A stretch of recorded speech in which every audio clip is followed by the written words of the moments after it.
Hi guys, welcome to study house. तो अभी recently जो सुप्रीम कोर्ट है उसके द्वारा शाहीन बाग प्रोटेस्ट की रिगार्डिंग एक जजमेंट दिया गया है। तो वो क्या जजमेंट दिया गया है, जो बेसिकली जो हमारा फंडामेंटल राइट है, राइट टू प्रोटेस्ट, उसके रिगार्डिंग भी हम इस जजमेंट को मान सकते हैं। तो इन सब चीज़ों के बारे में पूरे डिटेल में हम एनालिसिस करेंगे। और अगर आपको ये वीडियो यूजफुल लगे then do like, share and subscribe to study house. Okay, so let's start. तो एकदम बेसिक से स्टार्ट करते हैं कि अभी रिसेंटली हुआ ये जो फैसला आया है इस पे क्या हुआ था ऐसा।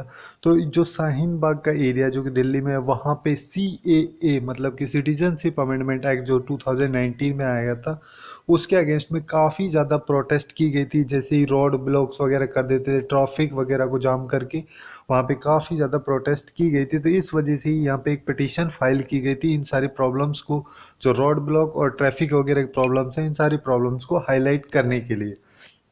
अब यहाँ पे ये जो पिटीशन फाइल की गई थी, इससे पहले भी एक पिटीशन जो दिल्ली हाई कोर्ट है वहाँ पे भी फाइल की गई थी, जिसमें बेसिकली उस पिटीशन को दिल्ली हाई कोर्ट के द्वारा उसी दिन तो हर्ड किया गया। मतलब वहीं पे उस केस के बारे में इसी दिन बात हुई और उसी दिन उस पर डिस्कशन करके पूरा मतलब हियरिंग का फैसला भी उनके द्वारा दे दिया गया था। और इसमें बेसिकली कोई स्पेसिफिक डायरेक्शंस वगैरह नहीं दी गई थी दिल्ली हाई कोर्ट के द्वारा।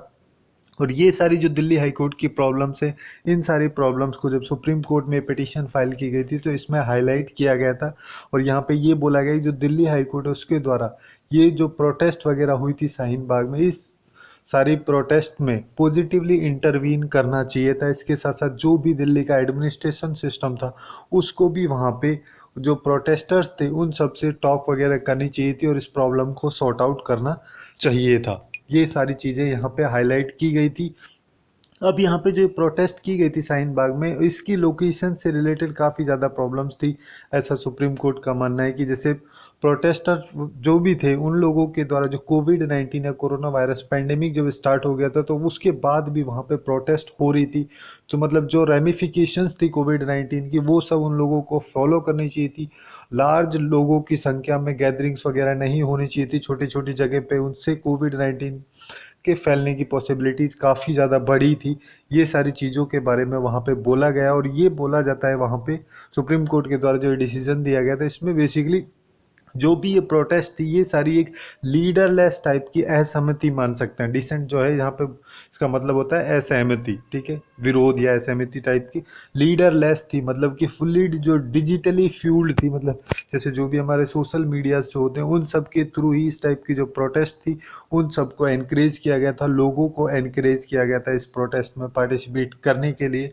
और इस शाहीन बाग की जो प्रोटेस्ट थी इसमें ये बोला गया था कि जैसे कई सारे जो प्रोटेस्टर्स थे वो छोटे छोटे ग्रुप्स बना के, अपने ग्रुप बना के एक्ट करने लगे थे, जिस वजह से वो उनमें आपस में ही जो भी वो खुद को इन्फ्लुएंसर बोलने वाले थे उनमें आपस में ही मतभेद होने लगे थे।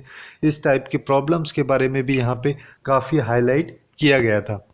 और जो सुप्रीम कोर्ट है उसके द्वारा ये शाहीन बाग के प्रोटेस्ट के रिगार्डिंग जो जजमेंट दिया गया वो बेसिकली कई पार्ट्स में दिया गया। जैसे एडमिनिस्ट्रेटिव जो अथॉरिटीज़ हैं या फिर एडमिनिस्ट्रेशन जो है उसके बारे में भी यहाँ पे बोला गया है कि इस टाइप की प्रोटेस्ट, मतलब जैसे शाहीन बाग वाली या फिर कोई भी ऐसी प्रोटेस्ट जो कि पब्लिक एरिया में, पब्लिक प्लेसेस में होती हैं, उन सारे प्लेसेस में ये जो प्रोटेस्ट हैं ये एक्सेप्टेबल नहीं होंगी। यहाँ पे जो एडमिनिस्ट्रेटिव अथॉरिटी है, मतलब या फिर स्टेट की एडमिनिस्ट्रेटिव अथॉरिटी या फिर कोई भी यूनियन टेरिटरी है जिसके अंदर वो एरिया आता है, तो उसकी एडमिनिस्ट्रेटिव अथॉरिटी जो है उसको कोई भी एक्शन वो ले सकती है उस एरिया को क्लियर कराने के लिए। बेसिकली यहाँ पे ये बोला गया है। और जिस पूरी रिस्पॉन्सिबिलिटी जो होती है वो एडमिनिस्ट्रेटिव अथॉरिटी पे होगी कि उस एरिया को जल्दी से जल्दी क्लियर कराया जा सके। यहाँ भी नॉर्मली सिचुएशन क्या होती है कि जैसे कोई भी इस टाइप का जो प्रोटेस्ट वाला एरिया होता है, अगर उसको क्लियर कराना हो तो उसके लिए कोर्ट एडर की रिक्वायरमेंट होती है, ठीक है। तो अभी यहाँ पे जो सुप्रीम कोर्ट है उसके द्वारा यही बोला गया है कि इस टाइप की सिचुएशंस में जब पब्लिक प्लेसेस में इस टाइप की गैदरिंग हो, प्रोटेस्ट हो, तो उन सब में जो कोर्ट ऑर्डर है उसकी रिक्वायरमेंट की कोई ज़रूरत नहीं है, उसका वेट ना किया जाए एडमिनिस्ट्रेटिव अथॉरिटीज़ के द्वारा। और वहाँ पे जो मेन काम है कि उस पब्लिक प्लेस को क्लियर किया जाए, उस पर मेनली फोकस किया जाए। और यहाँ पे जो रेफरेंस दिया गया सुप्रीम कोर्ट के द्वारा वो उसका 2018 का एक जजमेंट है, जो कि मजदूर किसान शक्ति संगठन वर्सेस यूनियन ऑफ इंडिया का केस था, जिसमें डेमोन्स्ट्रेशन काफ़ी ज़्यादा हुआ था जो दिल्ली का जंतर मंतर प्लेस है वहाँ पे। तो उसके रिगार्डिंग वहाँ पे जजमेंट दिया गया था, जिसमें बेसिकली जैसे जो लोकल रेसिडेंट वहाँ पे जो लोग रह रहे थे उनके इंटरेस्ट को भी ध्यान में रखते हुए, उसके साथ साथ जो प्रोटेस्टर थे जिन लोगों के द्वारा प्रोटेस्ट की जा रही थी उनके भी जो मतलब मांग वगैरह थी उन सबको भी ध्यान में रखते हुए सुप्रीम कोर्ट के द्वारा है 2018 में जजमेंट दिया गया था, जिस जो बेसिकली एक बैलेंस टाइप का जजमेंट था। तो उसको ही रेफर करते हुए यहाँ पे ये 2020 में जजमेंट दिया गया है, और जिसमें टेक्नोलॉजी का इन्वॉल्वमेंट मतलब जो भी हमारे सोशल मीडिया से उनका इन्वॉल्वमेंट के बारे में भी, उनके मेरिट्स क्या होते हैं, डीमेरिट्स क्या होते हैं, उन सब चीज़ों के बारे में भी काफ़ी बात यहाँ पे की गई थी जो ये जजमेंट दिया गया है। इसमें बेसिकली यही बोला गया है कि सोशल मीडिया वगैरह जो होते हैं इन सब की हेल्प से जो ये इस टाइप की प्रोटेस्ट हैं काफ़ी ज़्यादा और काफ़ी जल्दी मतलब एस्केलेट हो जाती हैं। तो इस टाइप की जो सी चीज़ें हैं इन सब पे रेस्ट्रिक्शंस वगैरह होने चाहिए। और ये बेसिकली करती क्या है कि जैसे इस टाइप की जो भी सोशल मीडिया पे चीज़ें चलती हैं ये एक polarise environment, highly polarise environment create करती हैं, जो कि काफ़ी ज़्यादा ख़राब सिचुएशन बाद में जाके क्रिएट करता है। तो इन सब चीज़ों को यहाँ पे हाईलाइट, और जो सुप्रीम कोर्ट है उसके द्वारा बेसिकली जो डिसेंट होती है मतलब असहमति जो होती है उसके ऑब्जर्वेशंस के बारे में भी इस रूलिंग में कुछ बोला गया है। जैसे सुप्रीम कोर्ट जो है उसका मानना यहाँ पे ये है कि जो राइट टू पीसफुली प्रोटेस्ट जो है मतलब कि पीसफुल तरीके से प्रोटेस्ट आप कर सकते हैं, ये आपका फंडामेंटल राइट है किसी भी लेजिस्लेशन के अगेंस्ट में। इसकी एग्जिस्टेंस को सुप्रीम कोर्ट के द्वारा माना जाता है और अप्रिशिएट किया जाता है। बट यहाँ पे ये बोला जाता है कि जैसे जो डेमोक्रेसी होती है और फिर जो असहमति जो होती है दोनों एक साथ चलती हैं।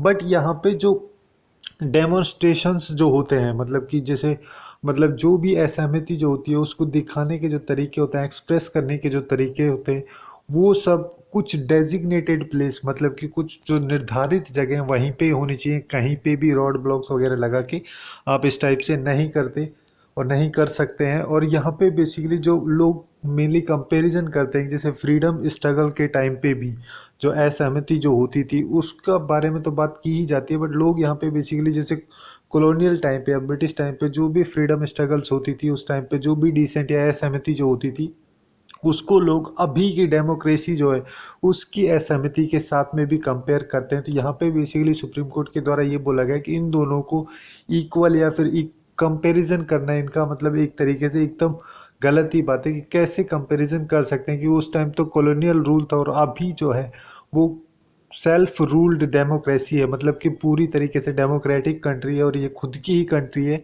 और लोगों के द्वारा ही चुनी जाती है उस टाइप से।